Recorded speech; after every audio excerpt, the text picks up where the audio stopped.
So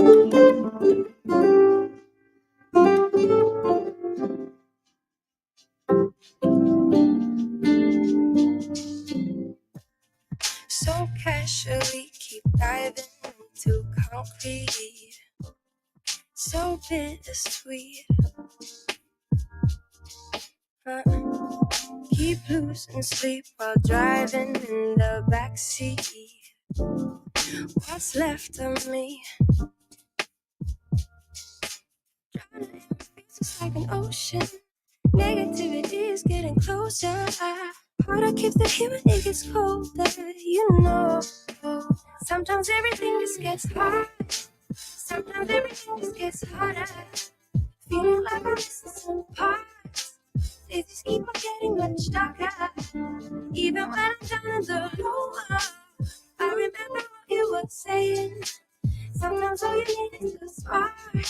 Maybe just a better kind of bitter. Lose gravity, I'm swimming in quicksand. Up to my knees.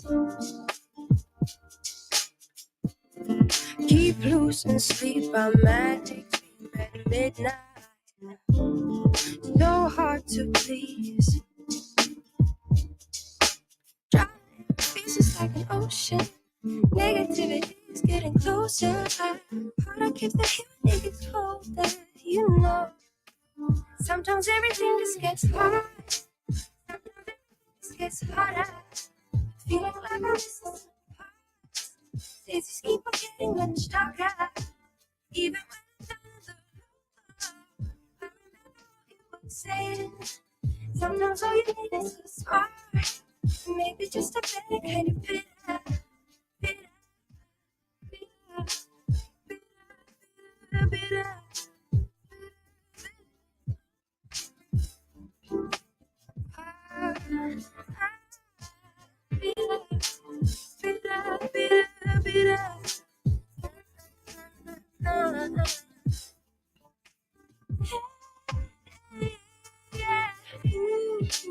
Think about the stuff we play.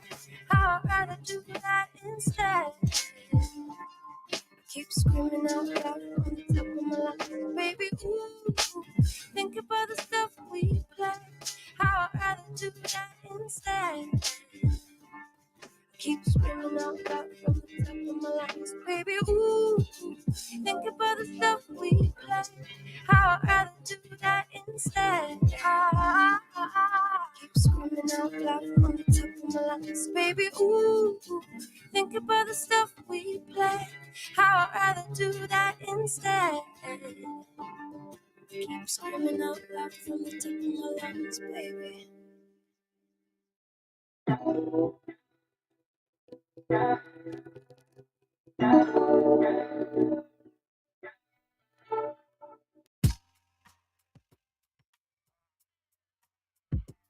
Too smooth. I honestly didn't really want to say anything on this, but it's what the people want. That's what I came here for. So we'll get into it. I like my coffee black. Wife too, don't turn this to no controversy. It's my boo. I can make $250,000 off a haiku, and I can make another quarter off it times two. If it's money on the table, I'll be on it like Bobby or Epic. You peep the aesthetic, it's hard to forget it. I hear you talking, but you're hardly right. I'm the voice of your prototype. Summertime and then why? Yeah. Summertime and then why? Dry tops out. Summertime and then why? Fits right. Yeah. Summertime and then why? I'm talking 6 a.m. tea times. 18 with the mayor talking land banks. I waited for it, gotta get mine. Snack a seat up at the table if my man can't. Heading to a meeting worth $1 million with no briefcase. Just my mind in a free state. I got a plan through a vision, but it takes time. I'ma make mine. Summertime and then why? Yeah. Summertime and then why? You know the drill by now. Summertime and then why? Get everything together, get the squad. Summertime and then why? Started in the back office, now I run the front. Call the shots, make the deals, know the deal, know what's up. Too much for the books, and I put it in a tuck. Too much for the tuck, then I give it to my love. Once I make a million, man, a mil won't be enough. Watch you fake the struggle while I get it off the hush. Now it's jet blue miles, Rolex dials, frowns turn to smiles. Summertime and then why? Come to an end. Summertime and then why? Want you to bring that energy. And why? Run that thing back. Yeah. Until next year. Summertime and then why? Why? Summertime and then why? Yeah. We gone.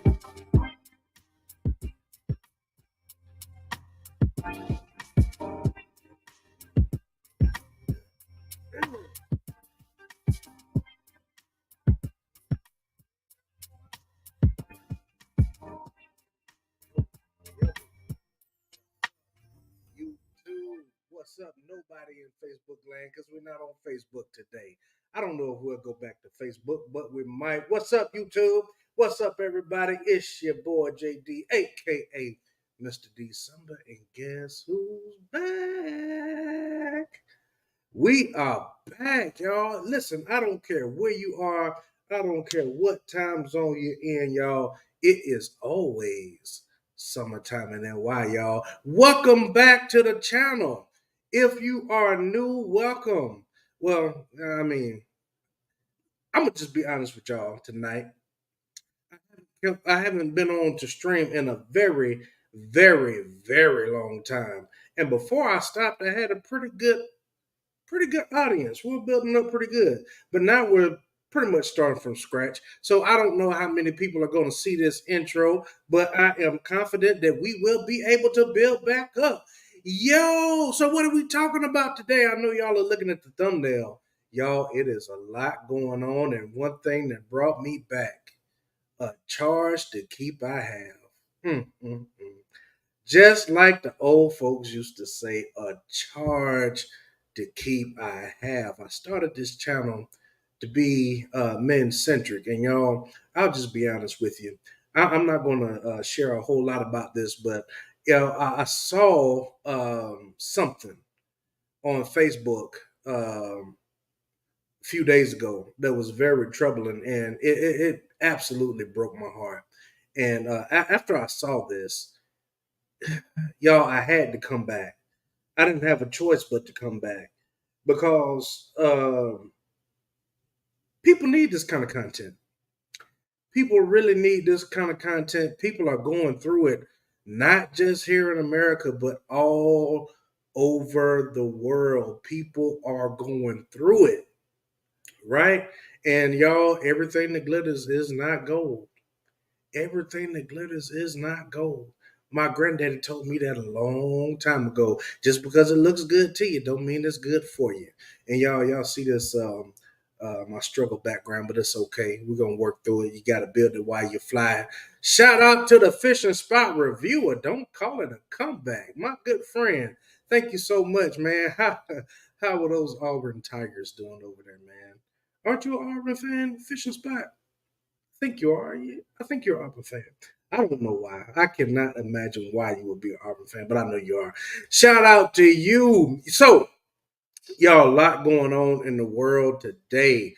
Y'all see the thumbnail. Y'all are looking at the title, and I've got somebody here. I've got somebody here backstage that's going to help me out today. Y'all might remember her. Y'all might know her. Y'all give it up for the Alabama Church Girl. What's up, Val? I think you're on mute. You're still on mute. I said beep beep toot toot. How are you? Well, thank you so much. It is so good to see you. How have you been? Life is lovely, no complaints. Hey, man, I see those pearly whites.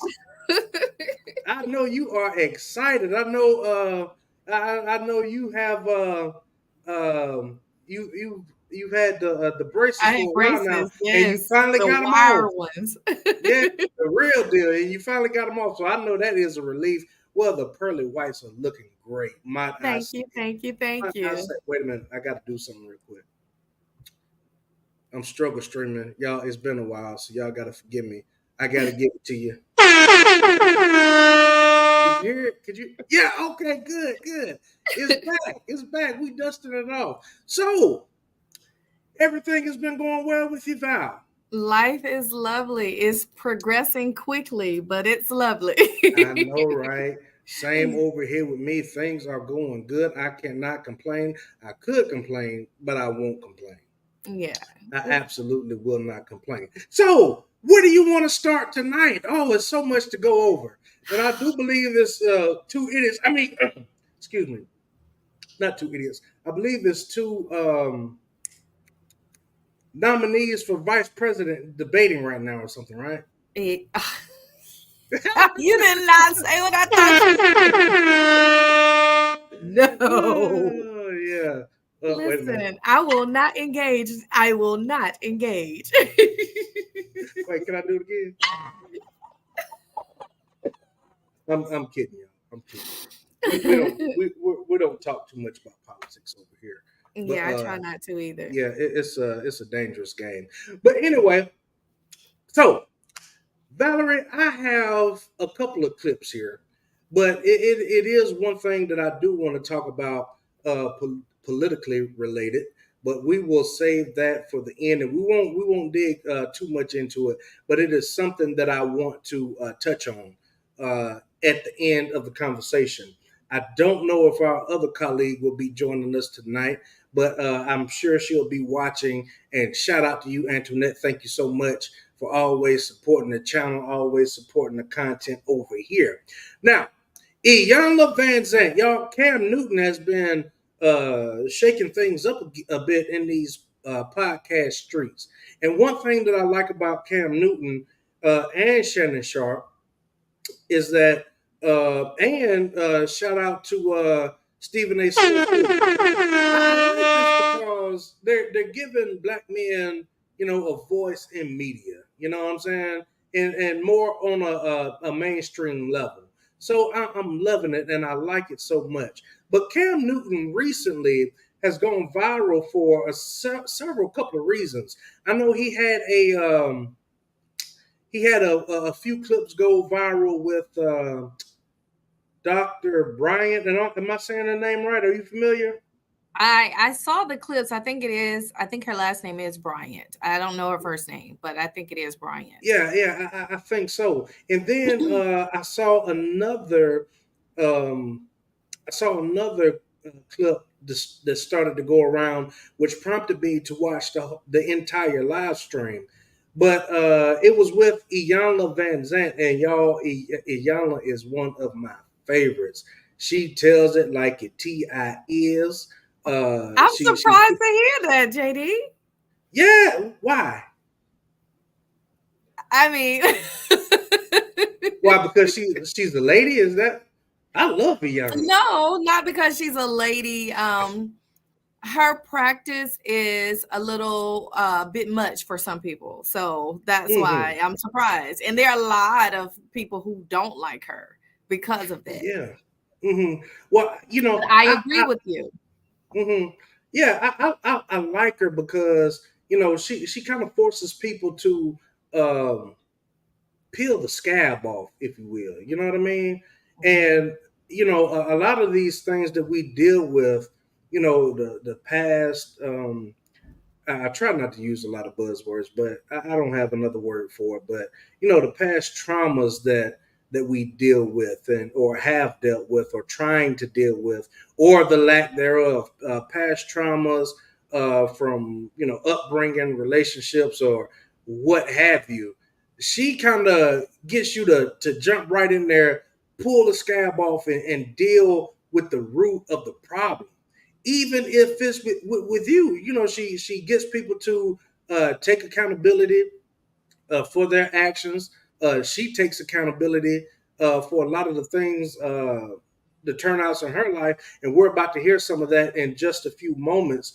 But I think it's more of what we need in not just our community, but every community. Because one thing that I found out is that people have a problem dealing with the fact that they hurt somebody, whether it be intentionally or unintentionally, and a situation where if I offend you, Val, in any kind of way, and you come to me and say, "Oh, well, JD, it's something that you said that hurt my feelings and it offended me," and I say, "No, I didn't. You don't have a right to feel that way." It's hard for people to say, "You know what? I did hurt your feelings, and I'm sorry. I apologize for anything that I've done to hurt your feelings." It's hard for people to do that.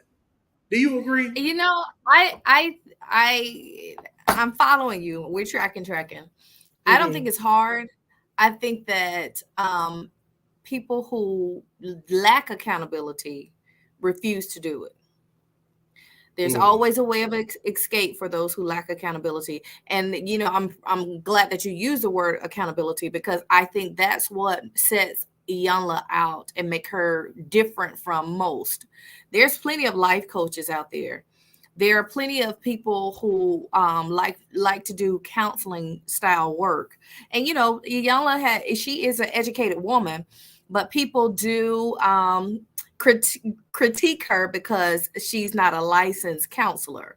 But the one thing that she definitely does, which many of us, especially mothers who nurture for real, one of the main things that we do as with the godness in us is counsel you and hold you accountable.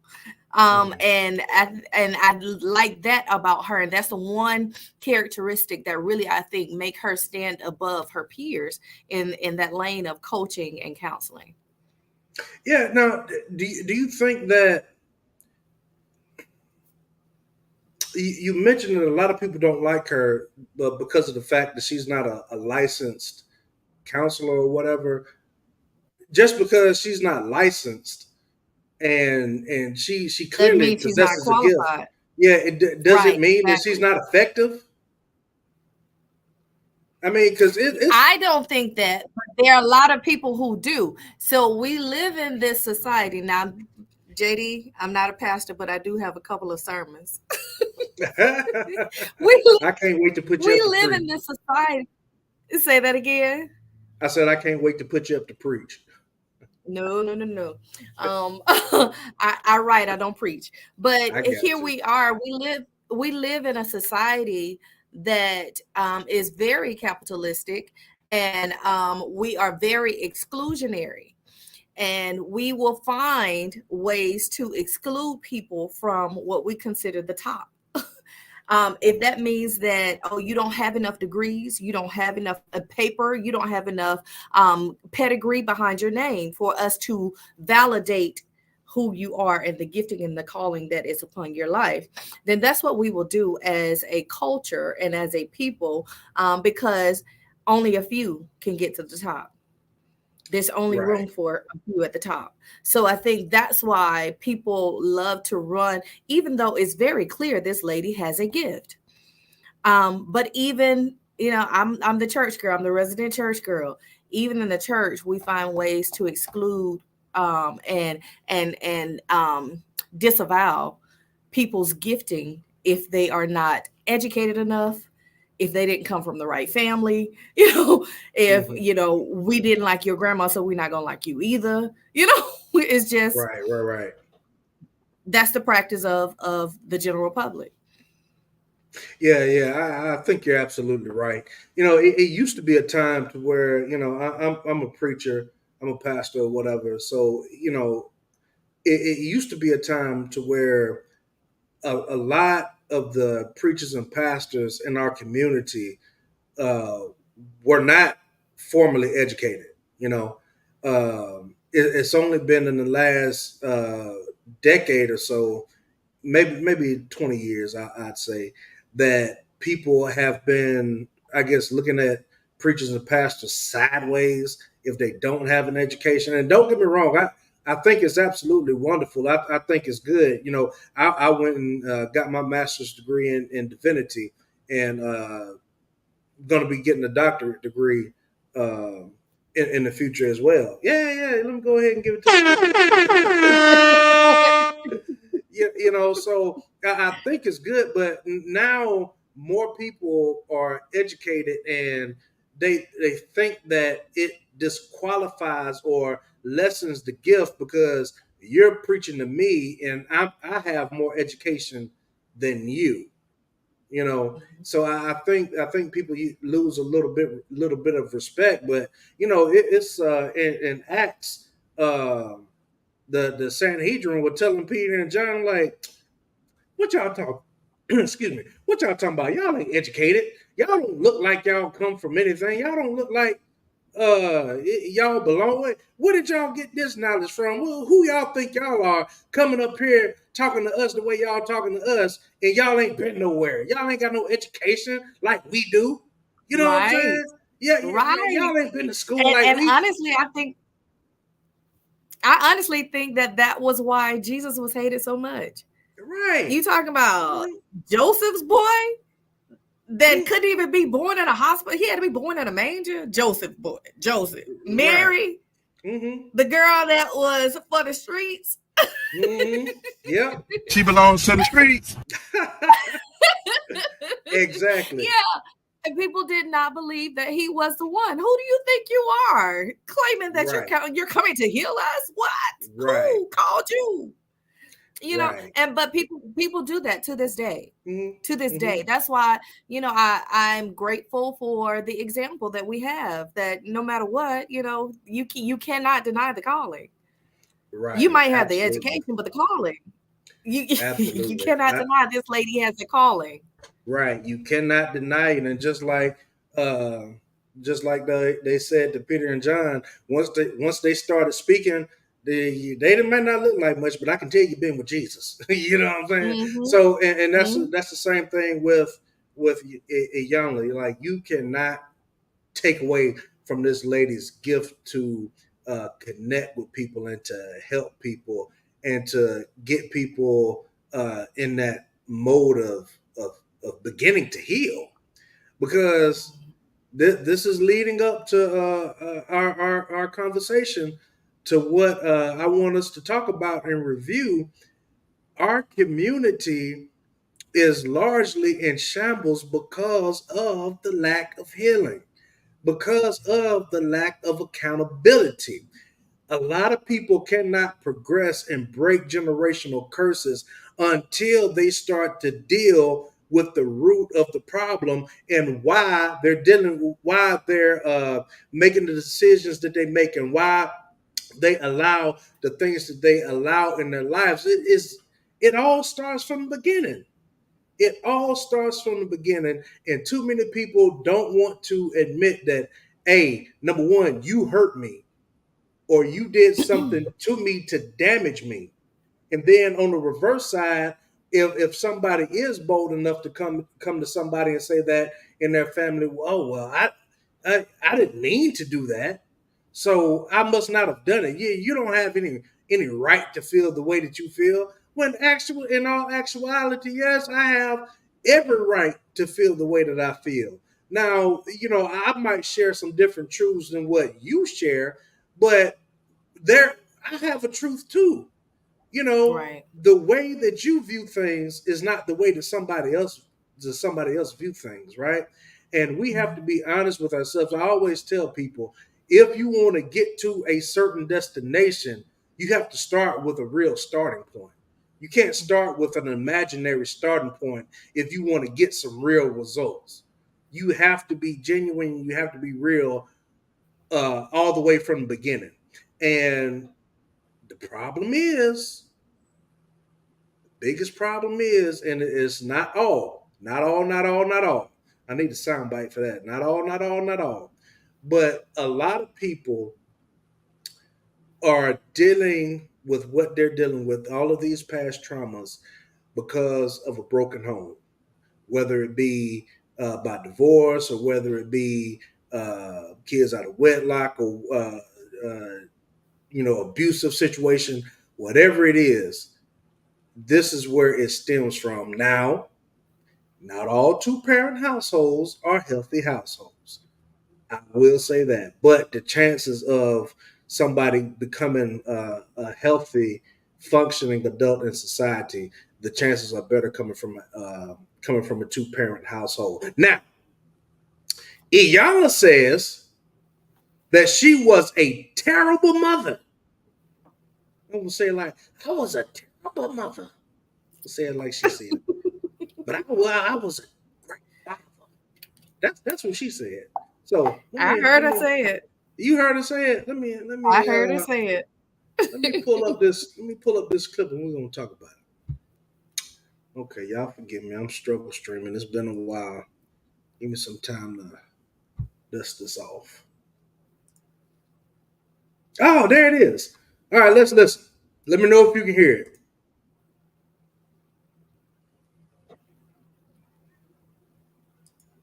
You can't hear it? Mm-mm. Do I have that screen on mute? Ah, there we go. Let's try it again. We're human, so we can heal ourselves. Do you have a episode or an experience through one of your episodes that speak to who you are right now? Yeah, I think anytime I work with men, Okay. because I raised a son and I watch my son falter and fall. And I know that a man is who his mother makes him. And I failed my son in many, many ways. And every time I work with men on my show, I got an opportunity to open my heart first to me, and then to a deeper understanding of who my son is and what he needed and what he didn't get, what I didn't give him. So I love working with men. I love women, my sisters, yeah. But I love working with men because they provided me with a deeper level of healing for my father, for my brother, for my son, for my grandsons and my great-grandson. Right. The way you feel that way, I feel the same way about women. Yeah. It's good. Yeah. It's a balance. Yeah. It's a good yin and yang to it. Now, don't get me wrong. I've had plenty, male guests and I enjoy, great intellect, right?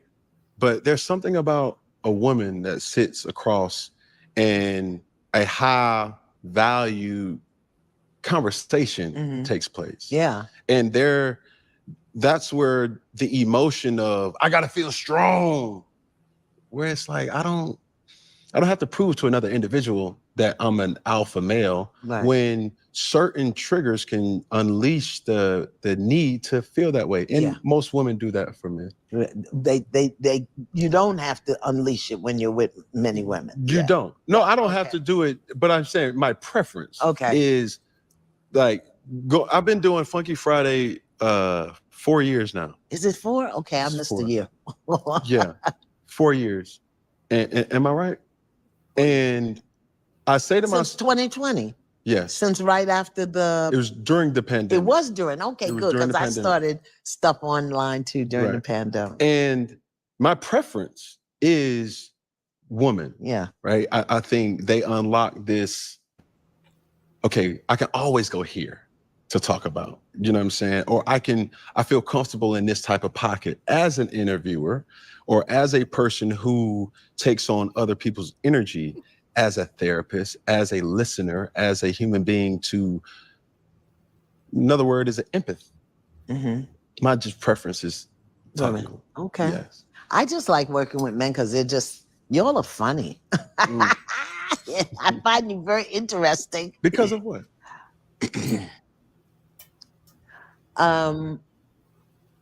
So many, in my experience, my first instinct is to mother you. That's my first instinct. And I think a lot of men want mothering, but they don't want anybody to know they want it. And when I say mothering, I don't mean, tying your shoe and wiping your boogers. I mean nurturing, nourishing, sometimes guiding, supporting, right? And I think a lot of men want that, particularly, every man wants that. Yeah, but they don't want nobody to know that they want it. Some, but that is only unlocked with women. See, they don't want a lot of other men to know that. Yes. But every man desires that from women. But when it's done in a house. All right, let's stop right there for a second. A good bit to unpack here. Number one, now let me preface this by saying I believe Iyanla is 70, at least 70 or greater. Okay, so she's at a totally different point in her life. But one of the things that I want to point out is that she openly admitted that she was not what she needed to be to her son. Okay, may I have a shameless plug moment? Yes, please. Go ahead. About 6 weeks ago, I did an episode on my channel. I've been reviewing the Love and Marriage Huntsville reality TV show. Since we're here, might as well, right? Yeah, I got you. But there was an episode where one of the female characters on the show had a very strong heart to heart with her mom, and basically let her know that, hey, I needed you. I desperately needed your nurturing, and you weren't there for me. And it's been like that a lot of my life. And she was explaining to her mother her trauma that was caused by her mother. And I like to have elevated conversations about the reality TV. I know people say it's messy, but you can always find, if you're not messy yourself, you can always find a good conversation. I do agree with that. I do agree. Yeah. So my question to the viewers was, do Black women love their daughters? Because there's plenty of us that have traumatizing stories about our relationship with our mothers. We know that they love us.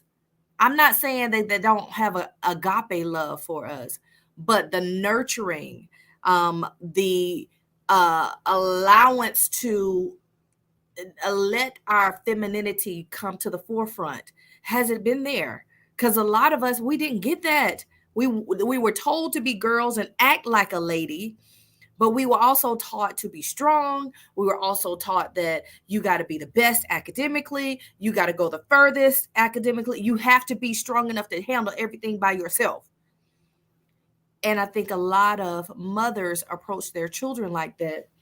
And I didn't know why I brought this to the office today. But it fits. Yeah, we talked about that before. Yes, but it fits because just like this letter pointed out, a lot of women have still been buck breaking their children. And it's not to their benefit. It is traumatizing. A lot of Black women, let me make a distinction.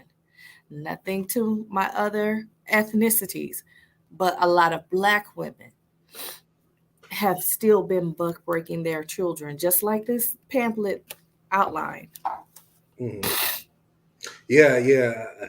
Ooh, that's deep. That is deep. Now, is it? Are we to a point? And I'm about to answer my own question. The answer is no. But I was about to say, are we to a point to where we can start admitting this, that hey, our generation, a lot of people in our generation were failed by their parents. I'm happy that we have these platforms where we can have discussions and, like I said, have these elevated conversations, because once we start opening the door to speak it and give life to it, then I think that it allows, it's like ripping the Band-Aid off of the scab. It gives it an opportunity to breathe so that healing can take place. So I'm happy that we're having a discussion, because if you know, a lot of us Gen Xers and millennials, our parents didn't want to talk about anything. They didn't afford us the opportunity to talk about feelings. It is, you do what I say and shut up. And I'm gonna cry if you want to. I'm gonna give you something to cry about. Right. Right. So now we're able, as a healing generation, we're able to open up the conversation to deal with our own past traumas, as well as afford our children the opportunity to say, let's handle this right now, because I know how it affected me. I don't want you negatively affected. So if we move forward in that manner, I feel like it will heal our next generation. Yeah, yeah, I think you're right. You know, just like I said at the beginning, it's about ripping that scab off, and it's not comfortable. It's It not. it hurts, It's a but messy process. you have to go through the process. You have to go through the process, and it starts with admitting and being able to, you know, she doesn't look like she's, you know, upset or anything. You know, she probably dealt with it, but now she's able to say boldly, hey, I messed up. I messed up in this area, right? But this is how we're fixing it now, and going forward. Now that I know better, I can do better. And now I'm helping my not only my son, my grandson, and my my great grandkids. And Right. that's you know, being healthy spiritually and mentally. That's part of that generational wealth that everybody talks about that they want too. I mean, Absolutely. in my humble opinion. Come Now, on, it don't have to be humble. It can be loud and proud, because yeah, that's what the I scriptures got you. say. The scriptures tell us that above all, he wished that we would prosper, even as our soul prospers, which means that we will prosper and be in good health.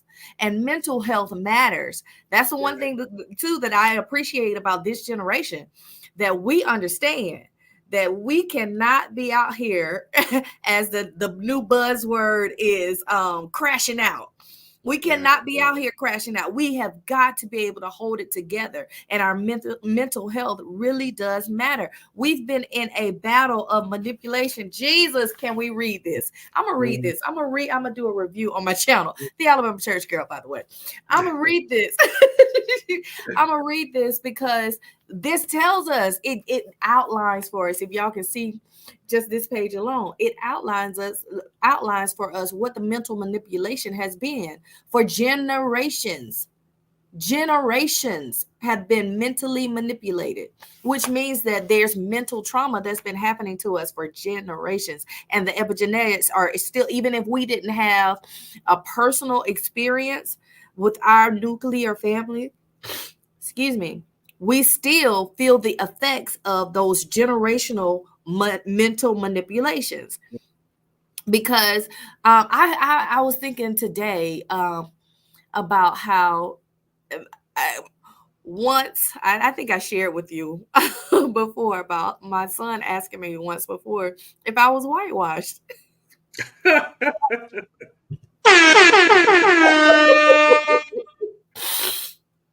And today, I don't know why, but I guess, God knows. I was thinking about how it was little things, it was subtle things that my parents did or wouldn't allow me to do to practice culture, that may have led me to the point I am in adulthood where, Mhm. some things about culture I don't know. Or I'm just now learning, you know, and my son is looking at it like, Mommy, you're a whole black woman. What's going on here? You know what I mean? Uh-huh. like, I mean, we couldn't even. Now everybody know this is something simple. This is not specifically what I was thinking of earlier, but something simple. Because we were so religion bound, we couldn't even play cards at home. Facts. Facts. Yeah, it wasn't until I got older, you know, 18, 19, 20, Right. 21. Was, To you know, start I playing started, spades. yeah, yeah. You know, what's funny is I remember at my grandparents' house long time ago. One of our aunts and uncles bought us this. It was just a little box of games or whatever, and I think one of the first games that we pulled out of the thing was Check Four, Uh-huh. Connect Four. Uh-huh. You know what I'm talking about? We dropped a little bit. Yeah. My great grandma almost lost her mind because she thought we were playing poker or something because the little things look like poker chips. I'm like, come on now. We can't even play Hey. a different version of tic tac toe without. Yeah, right. Listen, same thing. But that's how it We was. we couldn't have Yahtzee because that's throwing dice. Y'all gambling. Right. Couldn't play Monopoly. None of that. And Yeah. it's great. But you know, we gotta give them a little grace because I mean you can't do what you don't know. And once you learn better, you gotta do better. But first we gotta learn better. We gotta be willing to learn. And you know, it's terrible because you know this society, the women are overly masculine and the men are overly feminine, and it's just not good. And you know, how is it working out for us? It's That's not. what I want to know. How is all of this working out for you? Yeah, you can be strong, independent, don't need no man all day long. How is that working out for you? Can I read this? Yes, please. Go ahead. Um, the Willie Lynch letter, page 17 says, the breaking process of the African woman. Take the female and run a series of tests on her to see if she will submit to your desires willingly. Test her in every way because she is the most important factor for good economics. If she shows any sign, right, that you should have hit the thing right there. Yes. If she shows any signs of resistance in submitting completely to your will, do not hesitate to use the bullwhip on her to extract the last bit of bitch out of her. So she has to be hard. She has to be strong. Take care not to kill her. Don't kill her. Beat her to the point of death, but don't kill her. For in doing so, you spoil your own good economics. When in complete submission, she will train her offspring in early years to submit to labor when they become of age. Isn't that what I just said? Mm-hmm. Yeah. Yeah. So that's what the problem is. We're training our boys to just submit, just submit. Because mama then already bore the brunt of the beating. And our girls are having to be whooped and beat too. So that we're breeding more. And I don't like to say women are more masculine because I think that all of us come with balance. Life gives everything in balance. I don't like to say that, but we have had to be tougher than we needed to be. Mm-hmm. I agree. And I also can agree that because we know how dangerous the world is living in black skin, we do baby our boys. I can say that. I can be honest about that. I got a 20-year-old son. And I can say that I was scared to death to allow him to just grow up and be a man. I can remember when he turned 15 and started driving, I did not want my baby to drive because he's 15 and 6'4". And all of his friends are just as tall as him, which could be perceived as young men and threatening when I know that they are just boys. Their minds are just, they probably wasn't even up to 15 yet. You know what I mean? But I know how a society that was showing us in series after series, summer after summer, a George Floyd, a Tamar, what is the goodness Lord, Trayvon Martin. There was a one named Tamar too, or Tamar Rice. Tamir Rice. Yeah, Tamir Rice. Yeah, showing us these things all over and over and over again, which was more trauma. And me feeling as a mama, I got to be more protective, which is not allowing him to flourish in his manhood. and say, you know what, I can take this. I can take whatever life brings, and preparing him in a better way. Mm-hmm. Let me get off my soapbox, but yeah, I Well, can admit. it's gotta be, some kind of balance. Now, just to shift the conversation a little bit, um, one thing that I do disagree with here is the fact that they said that most men want to be mothered. I can agree with that only a little bit. I think the word choice is a little bit different, or should be a little bit different. I think the word choice should be uh, maybe inspired. Men want to be inspired uh, by their women. So when they were talking about that, yeah, everybody knows Cam Newton was a great football player. I had the vision of a quarterback or a running back running the ball, right? And then they got their blocker, their lead blocker in front of them. And then a lot of times when they're trying to run through the gap, they'll have their hand, on the back or on the hip or on the shoulder of the person that's blocking for them. And then when it gets open, then they take the ball and take off with it and run, right? Mhm. That's kind of how it is, or how I think the dynamic should be between the man and the woman. If a man is out doing the work and trying to be productive, it might be something that his woman sees that he doesn't see, and she might just kind of not mother him, but kind of just pull on his jersey and say, "Run this way a little bit more," or let me throw this block for you real quick. You keep running the ball, I'm gonna just come throw this block real quick from the blind side. Am I making sense? You Yes, see what I'm very saying? much so. That's honestly, I told you I'm not a pastor, but I do have a couple of sermons. That's a sermon that Mm-hmm. I've been preaching for a long time now. That Mm-hmm. patriarchy doesn't benefit Black culture. It Mm-hmm. doesn't. We have to work in tandem with each other if we're going to really be successful. We have to Yeah. work in tandem with each other, because it's it a I, as a woman, I'm a whole soldier, but at the same time, I'm a whole lady. I Mm-hmm. like to be a lady. You know what I mean? Mm-hmm. I like to know that my man got it. You know what I mean? Right, right, And right. I can just be his lady. I like that.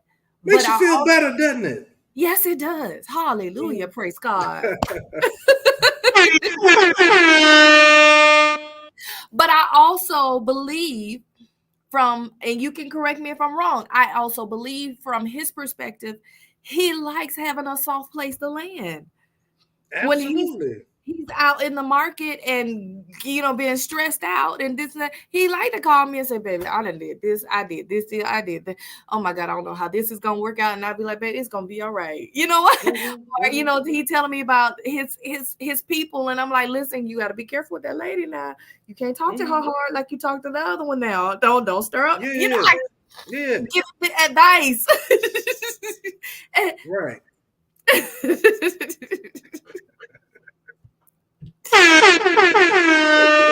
see, and that's the thing that I think a lot of people are missing, because as soon as some people hear you say that, you're gonna be all kind of pick me's and all kind of other stuff. I've even forgotten some of the names that some of these ladies try to call women that want to be, like you said, ladies and want to be feminine. But you know, as soon as people hear you say that, they'll call you all kind of pick me's and everything else.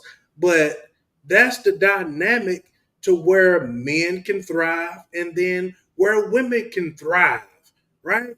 It's just a better dynamic that way, because if your husband calls you and he's frustrated about something, he's a little bit flustered, right? And he calls you and you start going off at the mouth at him. Well, I don't know why you did this anyway. See, you're just stupid. You're always going to. What is? He's not going to want to do anything after that. But if Nope. you say, Go baby, to the you bar, got it. get drunk, and make bad Right, decisions. right. And make bad decisions because he has nowhere soft to land. He has to be hard out there. He got to come home and be hard at home and defend himself at home. He doesn't have any peace out there in the world, trying to fight to have peace at home. Nobody, no man wants to live like that. I don't care what they say. Yeah, I No man remember. wants to live like that. I remember you mentioned about being a pick me. And I will say that early on in my adult life, I was. And there is a thin line Mm-hmm. of distinction. And it that thin line is all in mindset. Even though I can proudly say that, I like being a lady. I like being my husband's lady. I really, really do. I also know that I am not just a doormat either. Mm-hmm.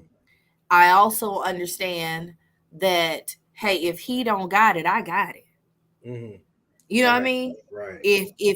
If he fall off the wagon, me and God gonna keep going. You know what I mean? Mm-hmm. Mm-hmm. We're not gonna, the wheels are not gonna fall off altogether because he falls. You know what I mean? Right. So, and I think that's the distinction between being wanting to be operating your full femininity and then being a pygmy. A lot of time, and I will say this. Remember, we just read about this. Mm-hmm. The church. Let me preach another sermon real quick. Preach. we said that we don't like to talk politics, but I will make the distinction that everything is political. Everything in society is political. And honestly, my sermon that I preach is that Black church is not a place for religion or spirituality. That's an individual practice. Mm-hmm. Black church is political. It's supposed to be the safe space for Black people. Right. Now, if we want to go further, I can go further because I'm going back to school in search of some things too. Uh-huh. So, but and the reason I say that is because it was always an institution designed to separate us. Mm-hmm. We wouldn't have Black church if white people didn't want us in their church. So it's always supposed to be that strong tower that the Black folks run into to be safe. Mm-hmm. So that's political, and politics is about allocation of resources. So Black people can go to church. That's where those picnics started. Black church, Mm-hmm. you go to church. You gonna have a meal when you get there with everybody Right, else. right. We work in community. Okay, with saying that, a lot of political agendas have come through the Black church as well. And some of that has been patriarchy coming through the Black church, and it's not been healthy for our community. I'm just going to be honest about it. And I love the Black church, but I have to be honest about traumas that it has caused to Black family, just as well as the nuclear family has had traumas. So patriarchy has not worked for us. I believe that its effect on me as a young woman was I felt like my family was sending me to college. I was supposed to go up there and find me a husband that's going to take care of me. And even though I was supposed to be getting a degree, and even though I was a freaking honor student, baby, I got to go get me a man. And I'm just supposed to, be cute and be his man. I mean, be his woman. Well, I got one. And I soon found out I can't just be cute, baby. I got to have some wits about me. I got to have, because every man ain't good. Right. Now let me stop you right there, because they told you to go to college, find a man or whatever. Now it wasn't explicit. It wasn't explicit, but it was definitely implied. Well, see, and that's what I was getting to. did anybody tell you what to look for, the red flags or anything? No, Did anybody say, no, hey, why, no. if you meet somebody, you got to bring this man home and let the brothers and your uncles and your father and let people vet this guy first. Did anybody say Yeah, that? I mean that part was there, but here's where it's implied. Those and the implications are a lot louder, honestly, than than the other instruction. Um, he needed to be someone in church. He needed to be getting his education. Um, my mom was really adamant about our being academically inclined, so he needed to have a little intelligence on him. You know what I mean? But definitely, strongly, you got to find a man with the Holy Ghost. You got to find a man with the Holy. So that's all my mind was thinking. Other things that were implied, always talking about what you gonna look like in a wedding dress and how pretty you gonna be when you have bridesmaids. All these things are that conversation is a lot louder. And I mean, I was 18, 19 years old, and these conversations were loud. You can ask some of the people I went to Tuskegee with. They will tell you, this girl, no, she a country bumpkin. Because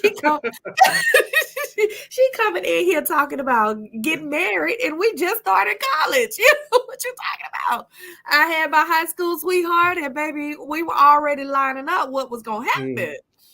But it, like I said, it wasn't explicitly explained, but it was very, very much so conversations around what needed to be said that helped you formulate the opinion and what the outcome is supposed to look like. Right. Yeah. The ladies in the church did not, and I will say this too. We had as young adult females, we started to split off the Sunday school classes and the Bible study classes. So the young women would have certain specific classes with the first lady of the church, who happened to be my aunt. And there was That's good. I like that.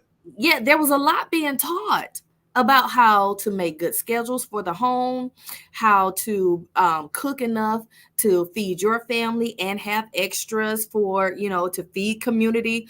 A lot of good information about how to be Susie homemaker. But then tell me how to be a wife for real, because it's a whole lot more to being a wife than that. That's true. Yeah. I can cook and clean real good. But you didn't tell me what am I supposed to do when the man is knocking my head up against the refrigerator. You didn't tell me that.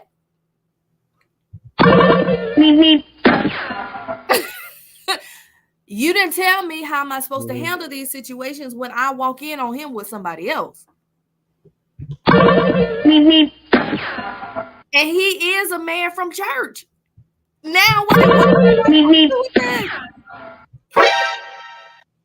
and a lot of them were experiencing some of the same things and were not as open and honest about those conversations as they were about being Susie homemaker.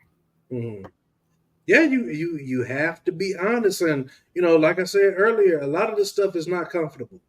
It's not comfortable to talk about, but I mean, the hardest things in life usually aren't. Just to be honest with you, it's not going to be sweet potato pie and red velvet cake all the time. You know what I'm saying? It is. We have to get to where we can have these tough conversations and be able to deal with it objectively and openly and honestly, and then deal with it according to the word of the Lord, and not just use the Bible to slap folk up under the head with. You're supposed to be a Proverbs 31 woman. Yeah, you are, but what are we all supposed to do as a whole? Yeah, you understand what I'm saying? Can I add to that as well? Yes. Those implicit conversations. I will say that the political agenda of patriarchy within the Black church did not afford me or many of my other female peers to feel validated as a woman. Mm, We were second-class citizens mm, because outside of the church, we Black, so you fall back. mm. Inside of the church, I grew up in the church where they wouldn't even let women stand in the pulpit. Yeah.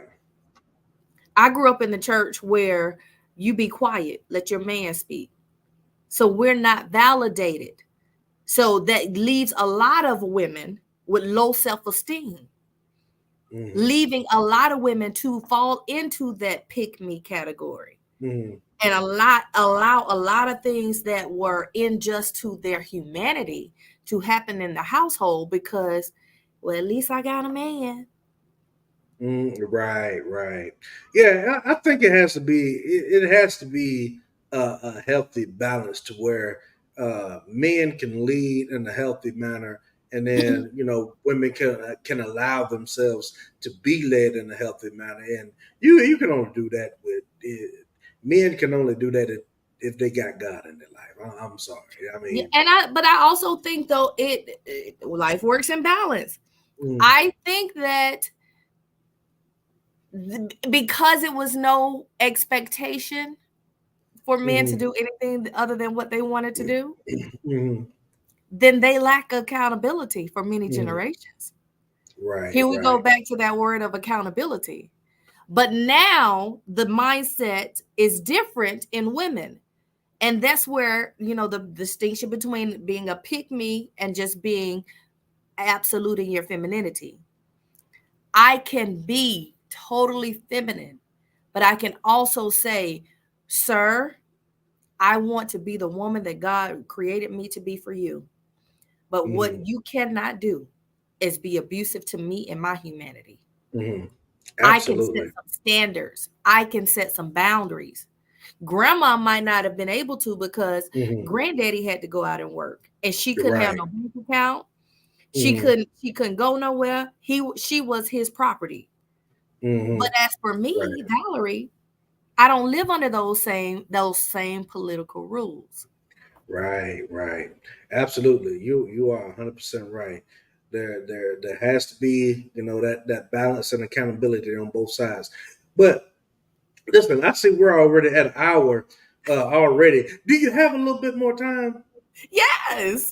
Okay, well, let's go a little bit further in the video, and then I got two other topics I want to touch on just because I put it in the thumbnail just briefly before we close out. Let me bring this back. Yeah, no. Okay, I did it on the first try. All right. Healthy, respectful way. Correct. Because mothers can be overbearing, domineering, violate boundaries. Like I said, I was a horrible mother. Horrible. I was a great father. Ooh, hold on, hold on. No, no, we gotta unpack that. We gotta unpack that. I Meaning was what? a horrible mother, meaning when my kids were growing up, I didn't know what mothering was. I didn't understand it. So, and because the father wasn't in the home Right.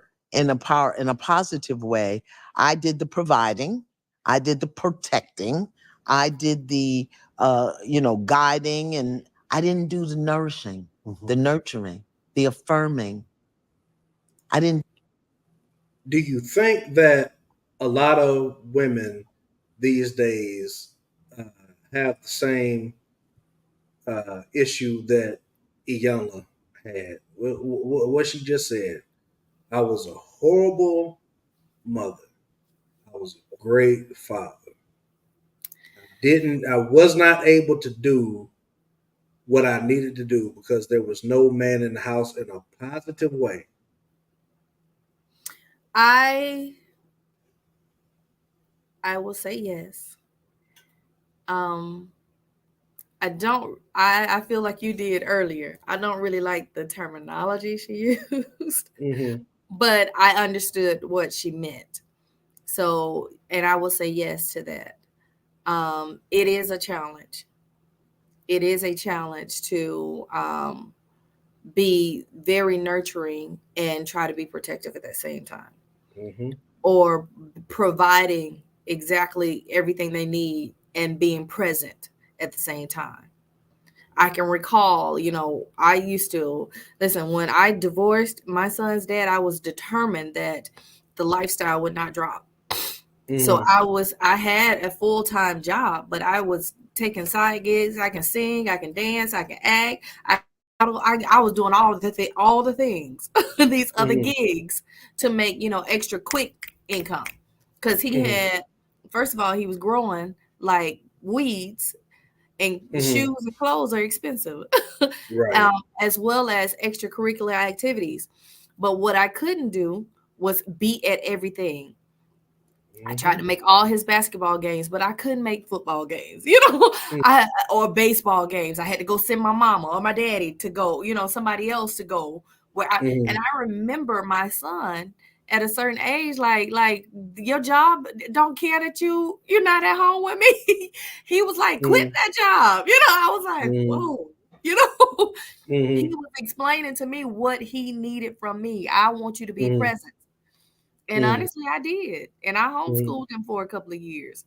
Mm-hmm. But yes, I can agree that you can't it's very unbalanced Oh when you yeah, it's impossible. Sorry to cut you off. It's impossible to do everything. Like you will be stressed out, wore out, and burnt out all of the time.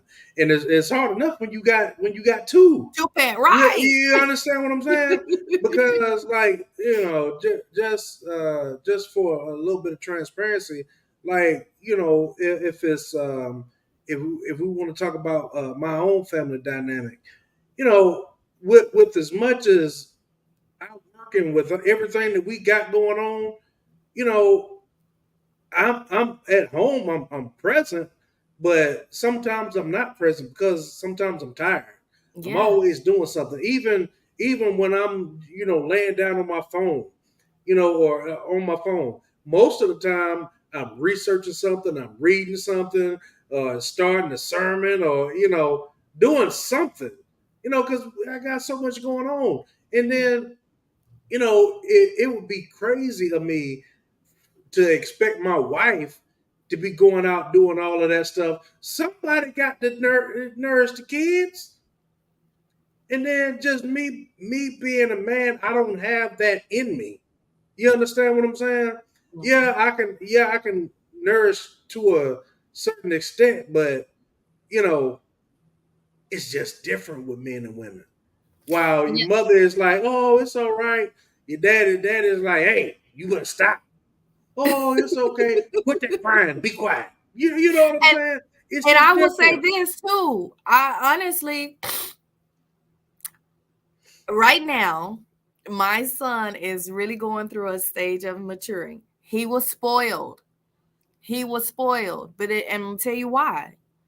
It was hard for me to be a strong hand disciplinary in my house. Mm-hmm. I'm a soft parent. I've been Mm-hmm. I've been a gentle parent before the word became popular to be a gentle parent. And that's because I, as a child, was always it was my parents were strong on me. Especially my mama. Real hard and rigid and yelling, and I just didn't want to do that. Mm-hmm. So when he would get in trouble, if I needed to spank him, do you know I would cry after I did it? I'm serious, Oh, JD. wow. I'm Oh, serious it because hurt your it feelings just that bad. yes, like My Lord. seriously. Seriously. I remember I was dating this guy and he was older. I was like early 30. Like I think I was just breaking 30 and he was Mm-hmm. almost 50. Mm. My And Lord. I was dating him, and he was around one day that I had to spank AJ. And he saw me crying, and he thought that I was crazy. He was like, he a boy, he can't handle it, but I can't handle it. My. Yeah, but and that's why it's very necessary to have healthy families. Very necessary. I've always said, even though I'm a strong-minded woman, I ain't never gonna tell nobody that I don't need no man. Mm-hmm. I'm just not gonna do it ever, I hear ever, you. ever. because it's very necessary. And I heard the actor that played Lamont on Fred Sanford. I don't know his government name, but I saw him on an interview recently, and he made the statement that he always tells women not to say that they don't need a man. He said, because you might not need him as your man, but your children need them. And I wholeheartedly agree with that. Yeah. I wholeheartedly agree with that. Yeah. I mean, sheesh. I mean, I've heard women say, "Oh, I can be mama and daddy." My child only needs me. Father figures are not needed. Father figures are not wanted over here. I think that's a defensive statement. It is. It's very offensive. I think it's a defensive statement. Oh yeah, it's deep. Yeah. Well, because I can sometimes, see I'm sorry, that. excuse me for sniffing. No, you're Congestion. fine. Sometimes the hurt can be so magnified that I got to build up my walls to try to make myself believe that I don't need it anymore because I wanted it so bad and couldn't have it or didn't have it. So now I got to build myself up to say, I don't need it. And then I'm going to vocalize, I don't need it, to reaffirm my ears that I don't need it. But the truth is, yes, you absolutely do. Now it's some ladies that they're just saying it because they heard somebody else say it, or they're just saying it because they think it's the popular way of society of being a woman. Yeah. A lot of women have been hurt, and you're exactly right. It's a defensive mechanism, but some women say it just because they haven't been taught properly, and they're letting the Cardi B's and Meg the Stallions and them raise them. Some women just do not know better. Well, JD, I'm gonna have to push back on that because even if they hadn't been taught better, experience will teach you. You know better. You know better, because if you're a woman that like men, you gonna want your itch scratched. You need one to do that. If you are a woman that has children, you know that even though they might not show up, they might not be there for you, you need one to be there. And if you could have one to be there, you would accept and embrace. I hear you. I mean, and I'm saying this from a space of, I have several women in my life that are flourishing as single women. They doing big things. I mean, big things. My sister is one of them. But guess what?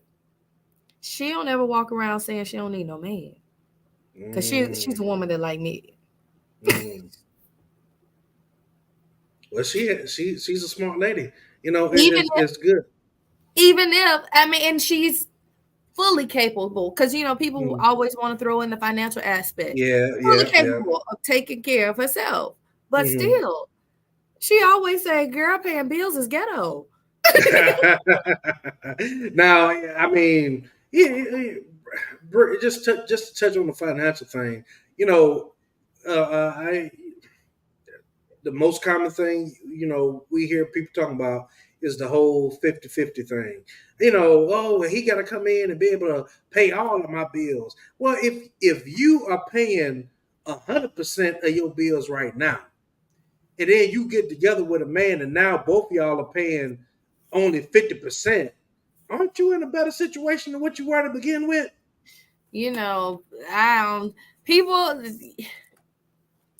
I heard somebody say today, you got to date not only in your financial tax bracket, but in your intellectual tax bracket. No, that's true. And if you're not smart enough, that's a whole different show. If you're not smart enough to see the math, then that's a whole other show for another week. That is, Lord have mercy. I almost went in. Gabrielle White Caudle, that's my wife, y'all. She says, even if you never had something before, something in you yearns for what you need. Amen.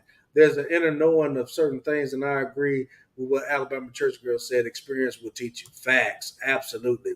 Now, we're running short on time. This has been a great conversation. Great week back, great Yay! first week back. Happy to So be back. but now we gotta switch gears just a little while. Gotta switch gears just briefly. One of the people that's in this thumbnail and in this title is your boy the Diddler. That's what people are called. Diddy the Diddler. Oh, Father. His life is over. It is absolutely over. He's done. There's no coming back from this. The feds don't come get you unless they got you. Yeah, exactly. The feds are not coming to get you unless they got you. They are not revoking your bond unless they got you. And they got him. They got your boy. Today there has been an attorney out of Texas named Tony Busby, and he announces more than 100 new SA allegations against Puff, and this is hot off the press. But hot off the press, this just happened today, a few hours ago, and some of these allegations are absolutely horrendous. We've already heard a lot of the allegations, and Cat Williams said at the beginning of 2024 that this was going to be the year. This was going to be the year of truth, and a lot of things were going to come out. I don't know how he knew, but he knew, and it took a little while. You know what I'm saying? It took a little while. It took a few months. Every month there's been something popping off. Something popping off. And here we are. And I told my wife this earlier, and the difference is that we're becoming so advanced by the year. You understand what I'm saying? Internet now is not what it was in 96, 97. You know what I'm saying? And Tupac tried to warn us. He told us a lot of, and I even thought to myself, I'm gonna have to go back and listen to, that whole Machiavelli album, over again, because I think that was the album that came out right after his demise, right? Mm-hmm. And he was trying to tell us, and then who was involved with his deletion? The Diddler. The Diddler. Allegedly. I think I got a thing. A banner.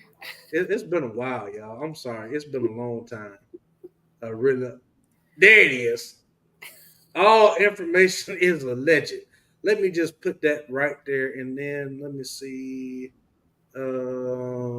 Yeah, I'll just put that right there. All information is alleged. So let me bring my screen up again. Oops. Struggle streaming, y'all. There we go. And have you seen this, fella? I have not. I've been on the road today. Let's listen. He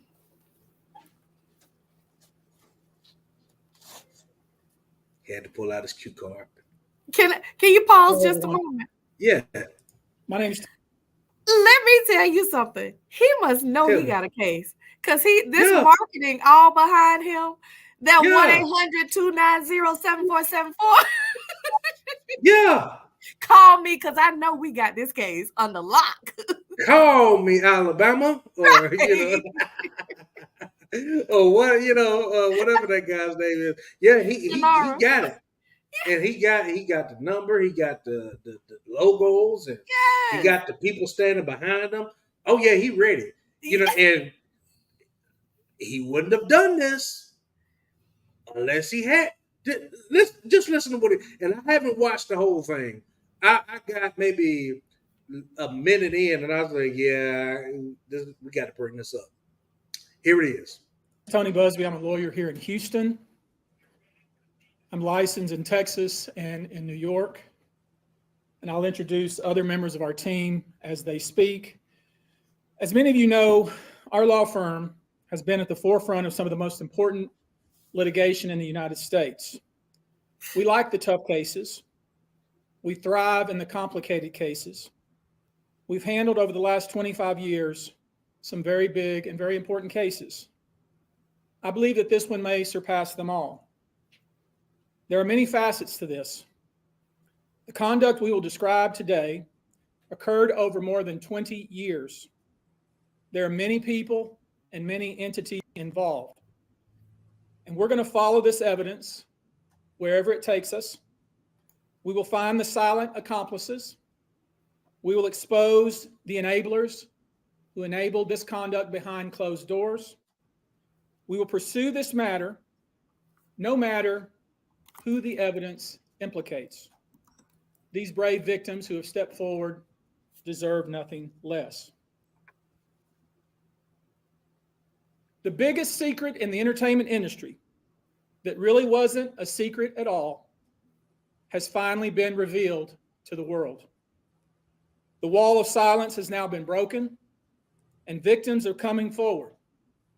Our team has had at this point more than 3,285 individuals contact us with people claiming to have been victimized by Sean Combs. After vetting, we now represent 120 individuals who intend to bring civil claims in civil court against Sean Diddy Combs, as well as claims against many other individuals and entities that we will name as defendants as we file these individual cases.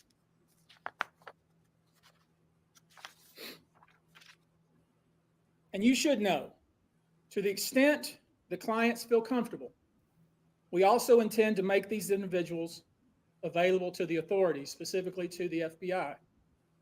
And you should also know a few of them have already been spoken to by the FBI. Now, before we discuss the nature of the claims and claimants themselves, let me comment on the large volume of calls. Let me just say real quick. Anytime a lawyer got hair like that, he's serious. He is after. If his hair look like that, he's serious. He tough. Plastered. We have received since our first announcement.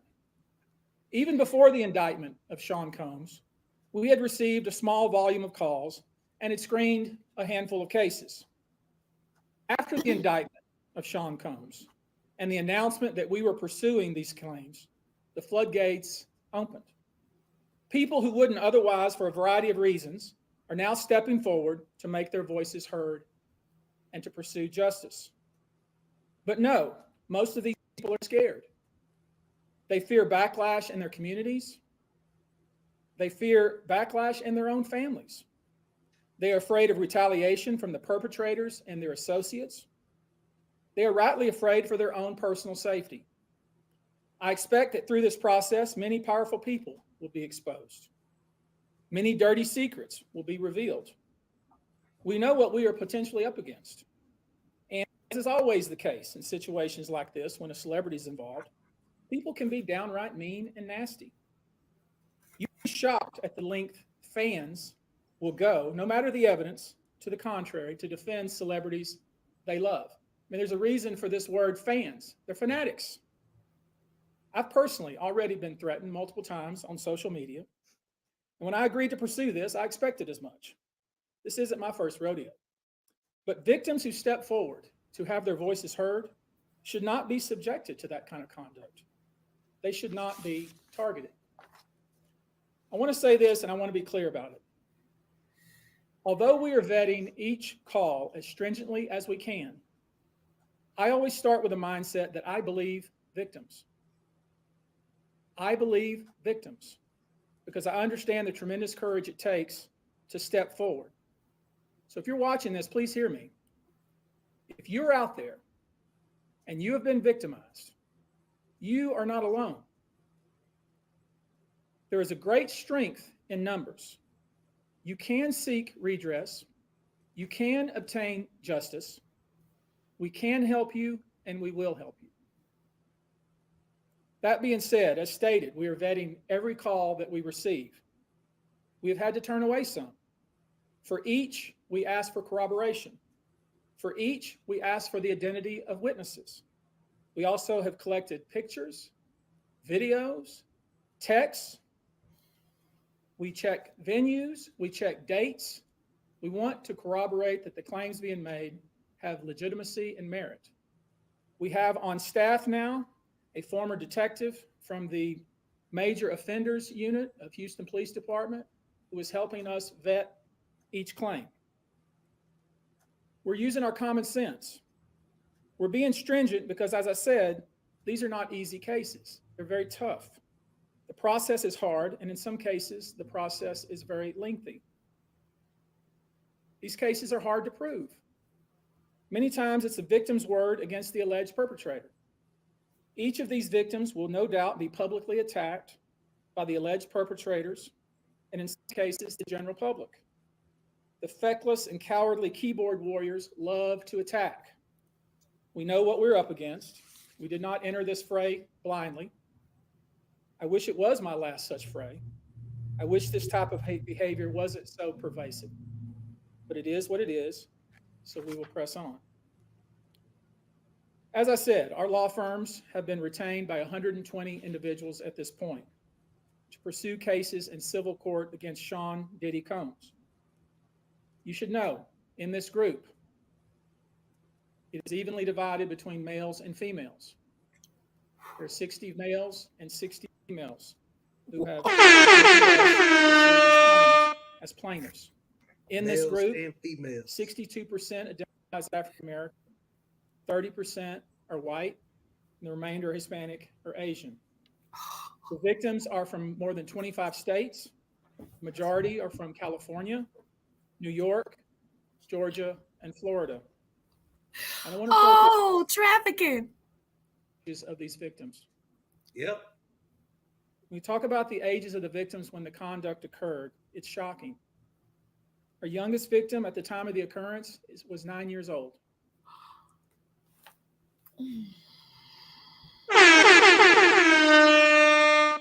It's over. Jesus. It's over for him. Absolutely. And you gotta wonder how many celebrities are about to fall behind this. When he said we're out of Houston, I said, "Ooh, they in Dallas back door, Bishop Jakes." I didn't even think about that. They've been doing this for a while.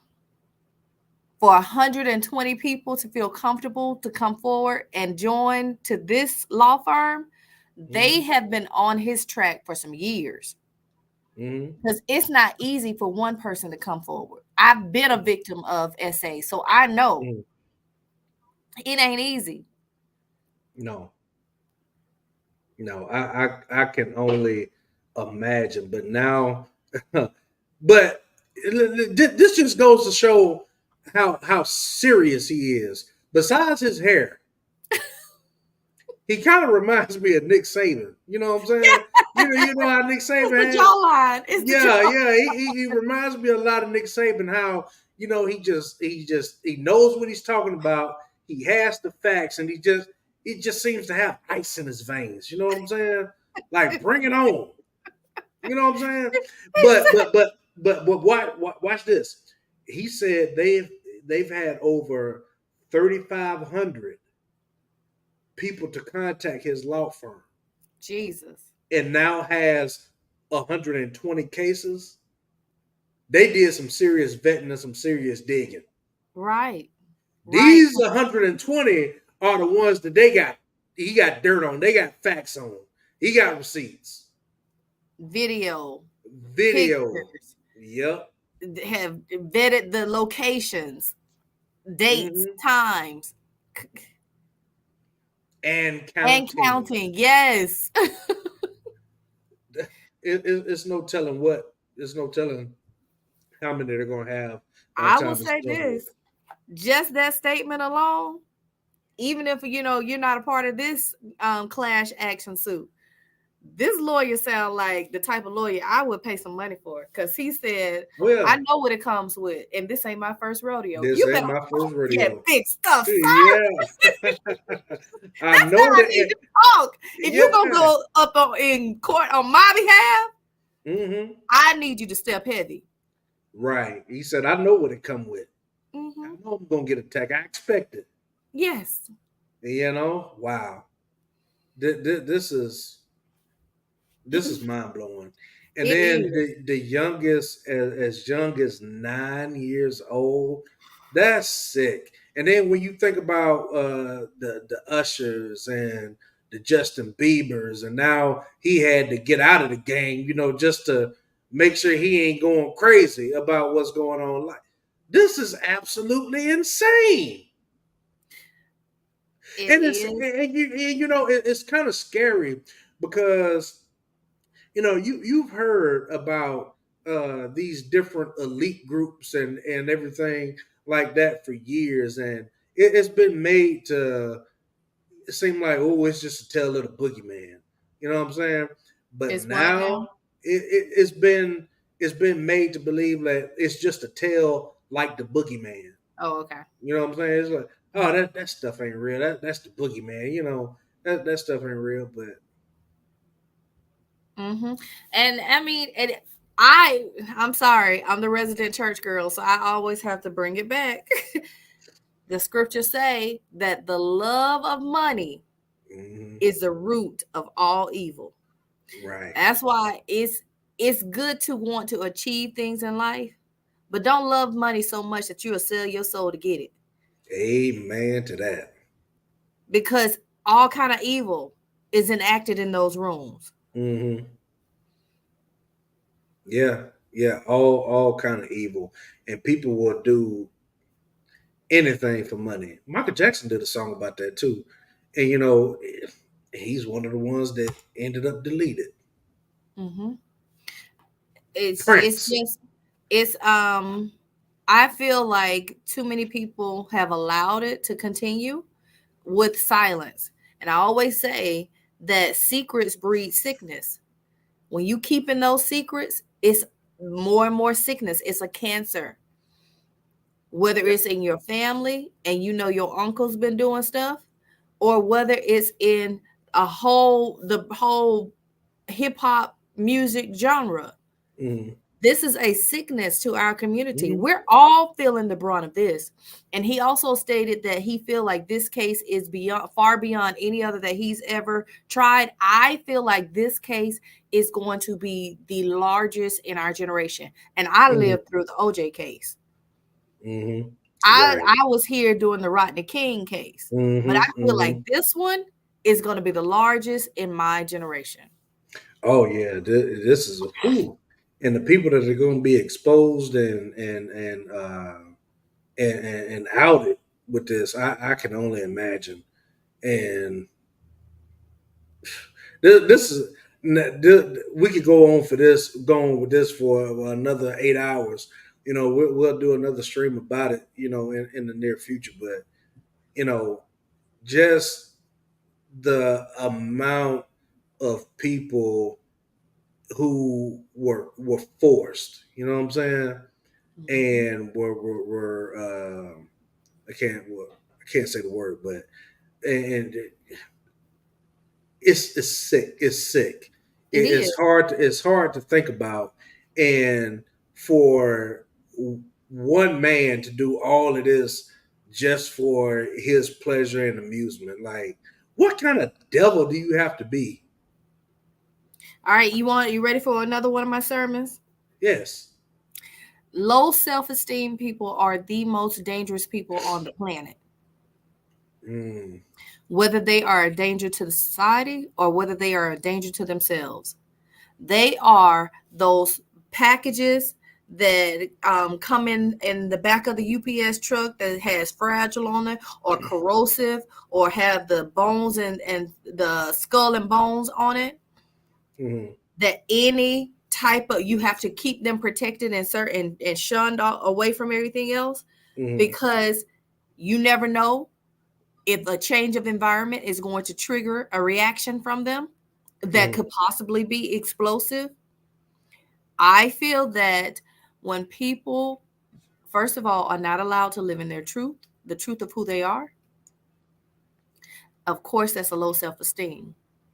Right. When people don't know the godness that's in them and love that godness that's in them for just as it is, then I feel that's dangerous. That's dangerous to yourself and to others. And when you give someone of that caliber some money and power and they inherently get respect, it is dangerous. Yeah, absolutely. Absolutely. These are terrible times that we're living in. We about to, it's going to be interesting going into 2025 and the rest of 2024.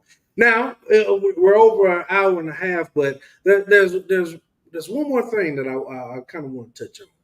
I'm here for it. And we're not going to get into a lot of politics, but just this last week, my homegirl Janet Jackson did an interview with somebody, and she got in a little bit of hot water. Do you know what I'm talking about? Do you know where I'm going with?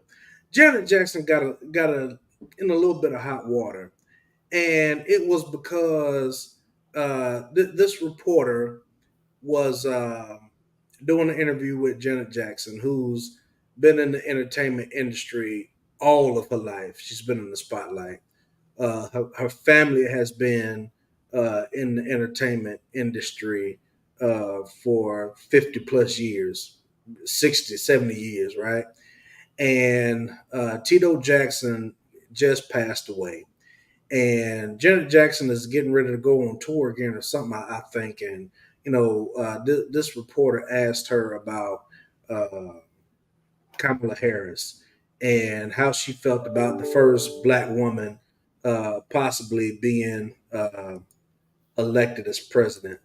And Janet Jackson replied, "Well, I heard she wasn't Black." Now, there's my humble opinion.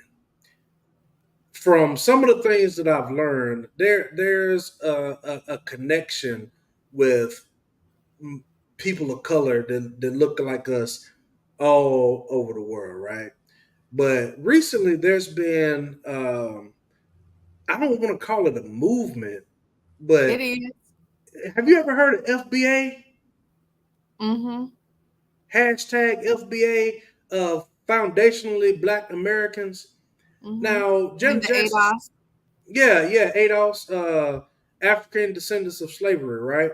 Mm-hmm. So, to a lot of people, that's what it means to be Black, African American, right?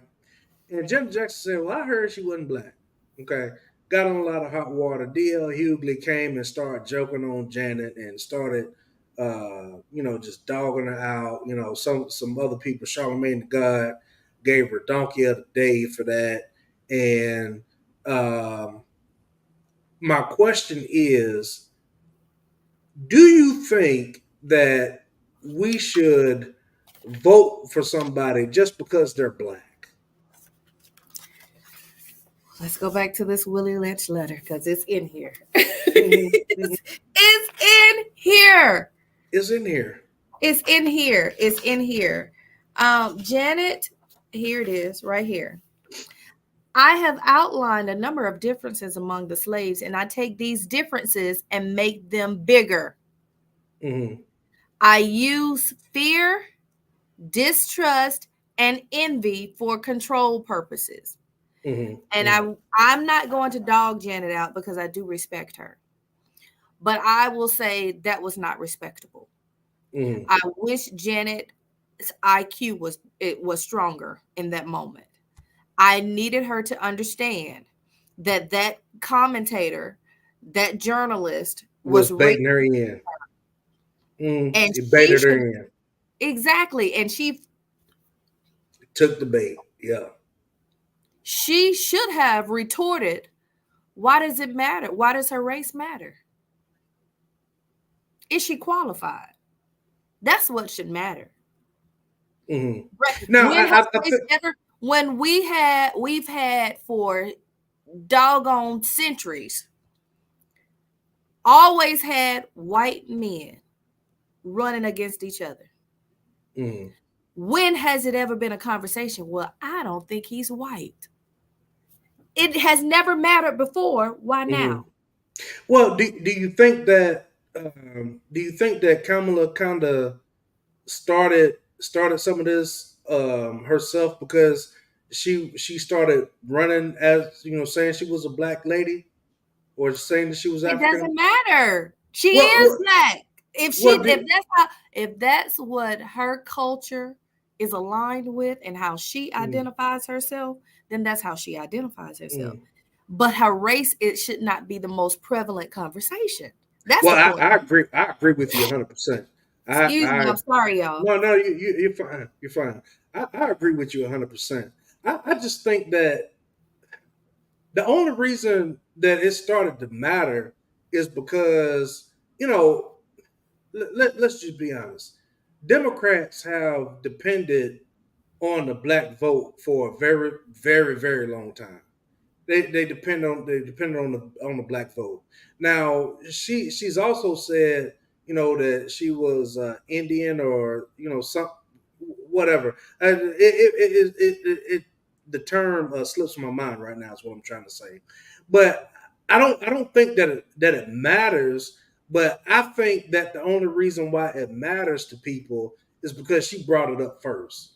You know what But I'm I would saying? be proud, JD, when I went through the aircraft electrician program, Hmm. I was the only female in the state. I believe it. That made me proud. Hmm. And the fact that I'm black too, do you not know how Hmm. proud I was in this And man's you should world? be. You should be. So yes, I would be Hmm. proud to say I am the first. I'm the only. I don't know if I was the first, but I'm the only black female in this position in the state. Do you Hmm. know that that's a pride in me Hmm. that has to it will bubble up. So I don't blame her for coming out saying, I'm a black woman running for not only was I the first black woman that was elected to the vice presidency, but here I am running for I'm proud of that. I want Hmm. my kid, I want my family to be proud of that. Yes. But at the same time, that should not be the forefront of the conversation and moving Hmm. forward. Let me have my moment of pride. And now let's get to it. Let's Hmm. talk about the issues. Because that's what I came here for. Now, do you think that and I'm just asking, because I'm a little slow sometimes, so I'm just asking to get a little bit of insight. Do you think that um when people are asking her about it now, do you think she kind of shies away from it um because so many people have given her pushback about not being black? Now I'm gonna be honest with you and transparent. I haven't been following it as closely the past couple of weeks. I had a lot going on in family, so I haven't been I on top understand. Me of it. too. Yeah, same. I haven't been on top of it Like I didn't even know much the myself. debate was tonight until Yeah, we me, got. me neither. Like I got my days mixed up, and I'm trying to get myself back in the loop and see what all of the conversation and all of the hoopla is about. And it really started with this Janet Jackson thing, but I noticed that some people, after all of this, it was it was a divide. Some people were like, "No, Janet, she should be ashamed of herself. Why would she dog another black woman like that?" And then some people are like, "Black woman? What do you mean? She's not black. Her mother is Indian, and her father is half Irish, and or whatever." Like I don't know. I don't know. So some people are Keep saying, "Well, using those differences that divide us. mm, Keep well, using the differences that divide us so we can and we conquer. are divided. We are divided on it. Yes. People are And guess what? absolutely 100% divided on it." And colonizers have always Mm, been divisive amongst us so that they can continue to conquer mm. us.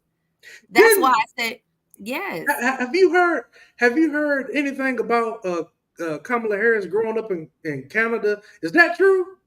Somebody said that. Somebody I heard that somewhere today. Wait, Did she she did grow up in? because her dad, I think, is an engineer, and he was he either did some studies there or did some work in Canada for a while. Yes, Mm-hmm. but she spent most of her formative years in the United States, but there were some time in Canada spent. Yes. Mm. Yeah, I heard, and somebody please, fact check me because I'm admitting that I'm not up to it. I don't know all of the facts, but I somebody said, or I saw somebody comment on something earlier today, and I didn't have time to deal with it because I was on my lunch break or whatever. But somebody said that you know her mother was Indian and her father was half black. I mean, half Irish and half something, and was born in Jamaica. So I that what makes her not a FBA. Have you heard anything about It that? Because does I not don't know. matter. Is she American? Yeah, Yes. I don't That's I don't that think it should be the matters either. conversation. I'm But sorry. I'm I'm not trying. irritated at you, No, JD. no, I'm no, irritated I by the understand. I'm ignorance just of the asking because I conversation. don't know. I don't know. And it interest. I started to gain interest in this because of all of the stuff that people were saying about Janet Jackson. I'm like, Janet Jackson ain't never did nothing to nobody. You know what I'm Janet saying? Jackson wasn't her smartest in that.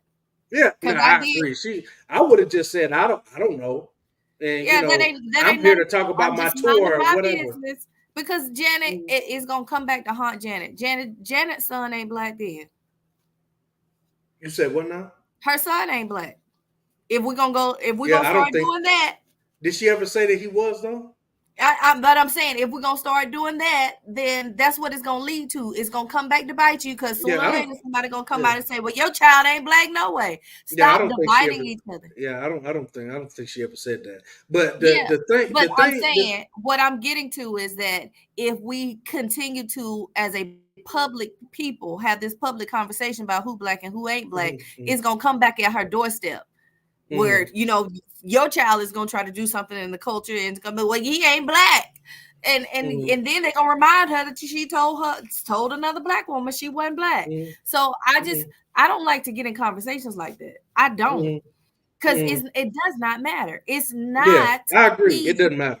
to the conversation. It's not key to what should be the elevated conversation right now. Mm. No, Who I is agree. Who's the best candidate for for the the position right situation that now? we're Yeah. in? I think that's what the focus should be on as well. But as 100%. long as we're doing this Yeah. back and forth, then we're handing over Mm-hmm, mm-hmm. the real Right. conversation Right. to Right. people who basically knew that they were playing you. Mental Mm-hmm. manipulation. Mental manipulation. It's something that people get the wool pulled over their eyes so easily. But it's just one of those things. Now, one more thing, and we're gonna get ready to wrap this up. I watched interview that, or a portion of an interview that Kamala Harris did with the National Association of Black Journalists or Mhm. whatever. Did you watch that? I didn't. I saw a couple of clips. And I am, to be fair, I didn't watch the one with Trump either. I saw a couple of Mm. clips from him. I saw a couple of clips from her, but I didn't watch the whole thing. Now, I also heard and read somewhere that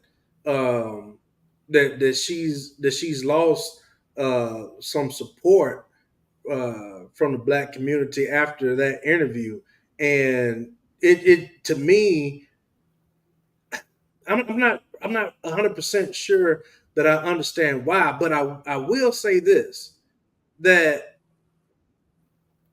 it was a couple of questions in particular that it seemed like she had a lot of trouble answering the question directly, and she got kind of upset with the lady for trying to keep her on task to answer the questions, and she was clearly flustered after that interview, and the nice young black people that were giving her the interview, they seemed like they were flustered as well. Like you could see it, you could tell. You know, she was upset. You know, she was going to walk off the stage, but then she said, "Oh, let me go back and shake the hand."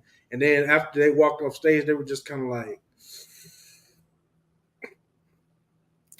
like I said, I didn't see the whole thing, but the clips that I saw were on Professor Karen Hunter's show, and hey, I didn't see the whole thing, so my opinion may be swayed by the opinion that Professor Hunter shared on her show. But Professor Hunter is a professor of journalism.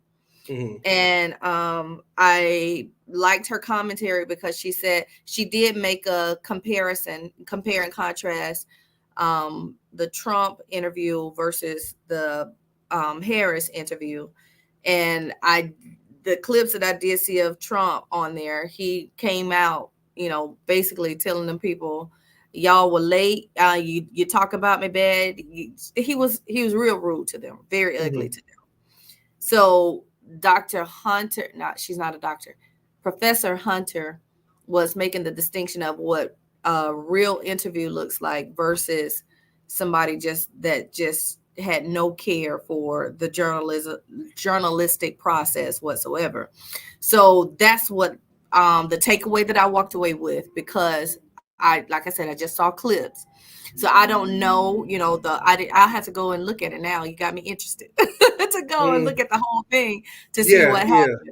I would encourage you to go do that, because I think that part of the, you know, people are going through it right now, and I think that part of the issue that people are having is like, okay, well, we want to know what you're going to do about this, but you're not really answering our question.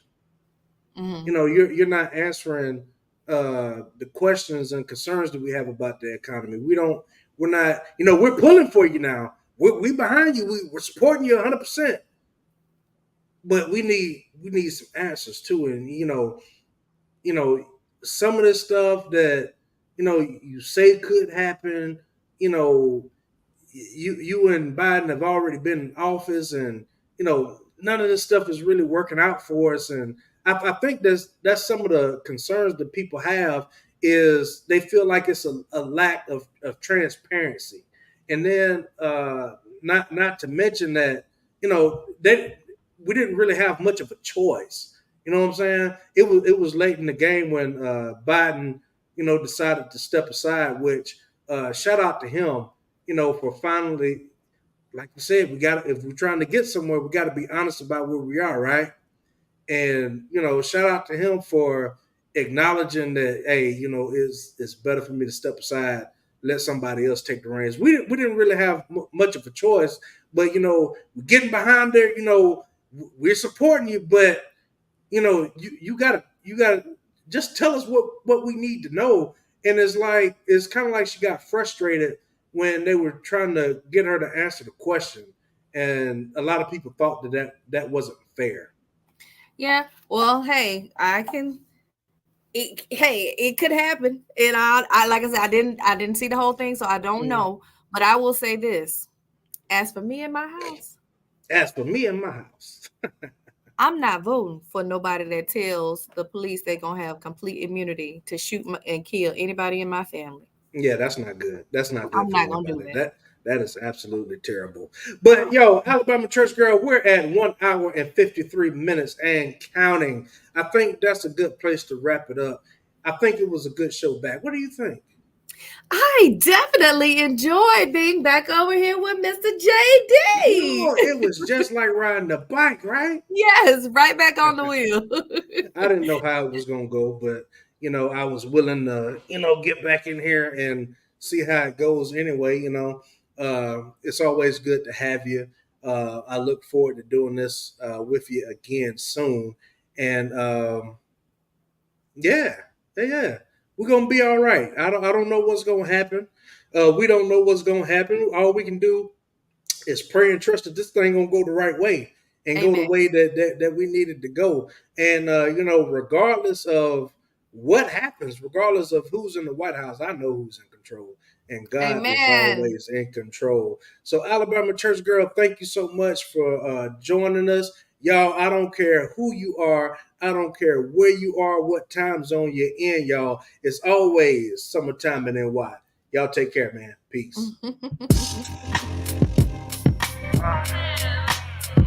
This is too smooth. I honestly didn't even really want to say anything on this, but that's what the people want. That's what I came here for. So we're gonna get into it.